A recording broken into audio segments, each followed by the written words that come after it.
నన్ను క్షమించమ్మా. నాన్న, నీ గురించి తెలుసు కూడా ఏవో పిచ్చి భయాలు మనసులో పెట్టుకుని నిన్ను నిందించాను. నన్ను క్షమించమ్మా. అంత మాట అనకండి నాన్న.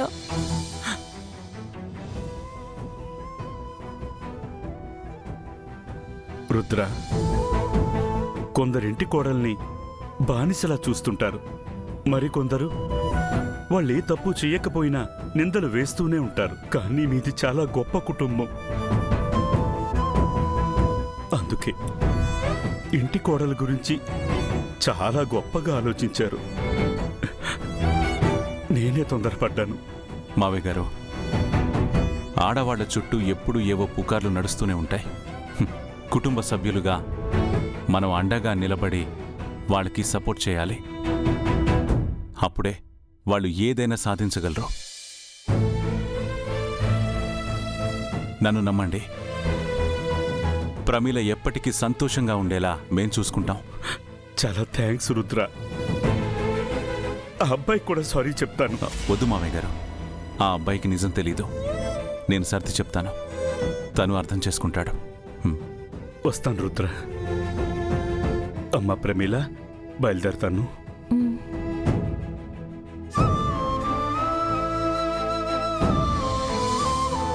బావుగారు, thank you so much.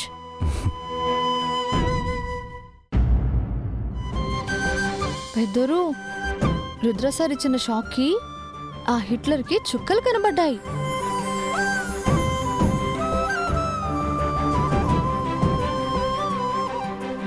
Sudha అమ్మ కూడా సారేంటి బాయ్ అని చెప్తున్నారు, దగ్గరుండి పంపిస్తున్నారని కన్ఫ్యూజింగ్ గా చూస్తూ ఉండిపోయారు.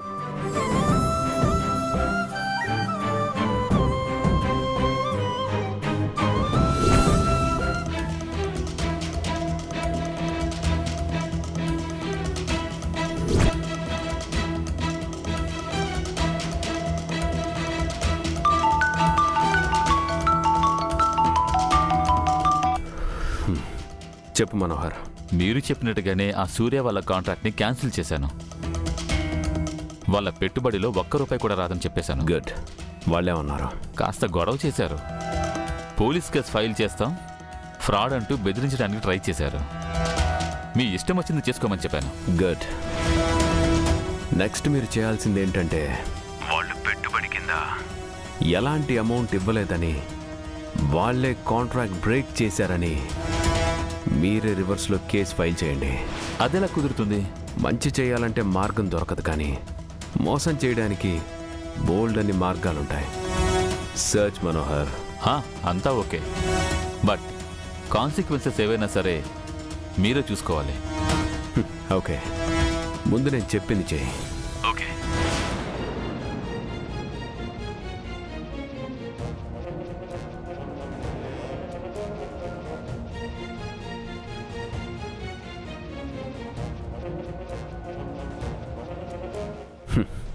అందరూ చాలా సంతోషంగా కనిపిస్తున్నారు.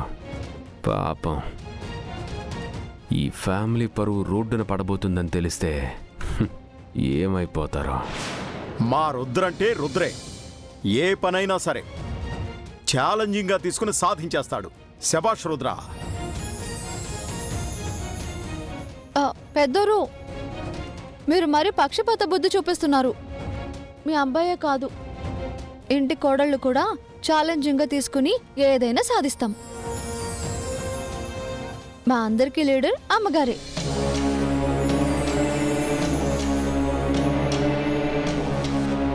మీరే చెప్పారుగా, బిజినెస్లో అయినా ఫ్యామిలీ మ్యాటరింగ్లో అయినా అమ్మగారు చాలా పర్ఫెక్ట్గా డీలింగ్ చేస్తారని. కాబట్టి మమ్మల్ని కూడా కాస్త మెచ్చుకోండి. హలో, మా పెద్దమ్మంటే ఓకే, ఎందుకంటే ఇన్ని సంవత్సరాలు బాధ్యతగా ఫ్యామిలీ నడుపుకుంటూ వచ్చింది కాబట్టి. తమరేం చేశారని? ఓ, తింగర్ పనులు చేస్తూ మాకు తలనొప్పులు తీసుకొస్తున్నారనా?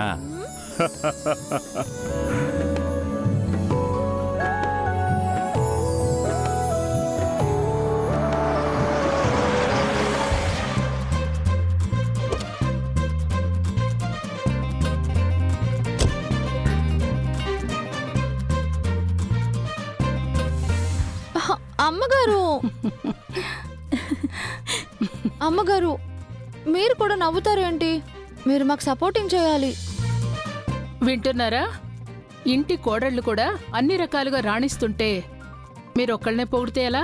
సరే మేడం గారు, మా ఇంటి కోడళ్ళు బంగారాలు. ఎస్ బావ్ గారు, we all are gold diamonds.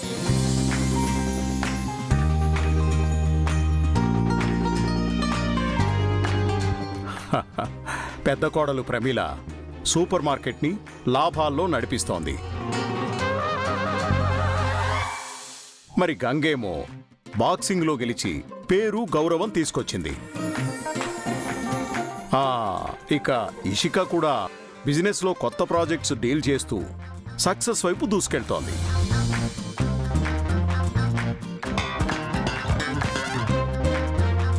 అదిగో మాటల్లోనే వచ్చేస్తున్నారు.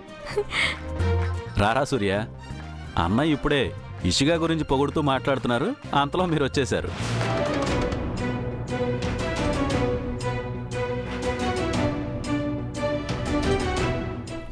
నిజంగా మనందరం ఇషికా విషయంలో ప్రౌడ్గా ఫీల్ అవ్వాలి మావయ్య గారు.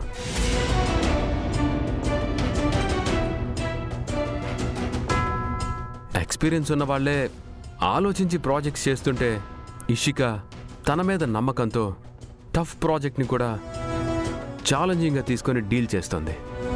గ్రేట్ ఇషికా. ఇంతకీ మీ ప్రాజెక్ట్ ఎంతవరకు వచ్చింది? వెంచర్ ప్లాన్ చేశారా? నెక్స్ట్ వీక్ ప్లాన్ చేస్తున్నాం మావయ్య గారు. అంతా క్లియర్గానే ఉంది, నో ప్రాబ్లం ఎట్ ఆల్.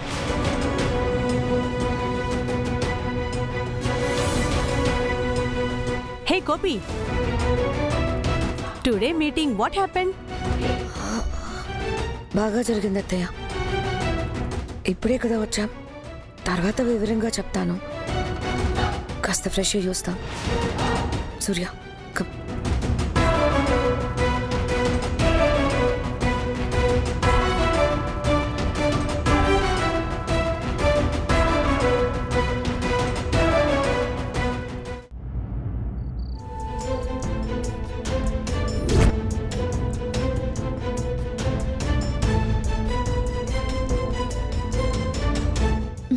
అత్తయ్య గారు బిజినెస్ గురించి అడుగుతుంటే ఇషిక ఎంత పొగరుగా సూర్యని తీసుకెళ్ళిందో చూసావా అన్నయ్య? వాళ్ళు సంపాదిస్తే మనమంతా తినేస్తావా ఏంటి? బిజినెస్ స్టార్ట్ చేసినప్పటి నుంచి ఆ సూర్య కూడా తలపొగరు బాగా పెరిగిపోయాడు చెల్లె. ఇది వరకు అందరూ కూకుని కౌరులు చెప్పుకుంటుంటే ఈ గుంటడు కూడా కూకుని కౌరులు ఆడుతుండేవాడు. ఇవాళ సైలెంట్కి వెళ్ళిపోయినాడు. మనం ఏటాడు కళ్ళకి ఆంటలేదు. ఆఫీసులో ఏదో ప్రాబ్లం స్టార్ట్ అయింది.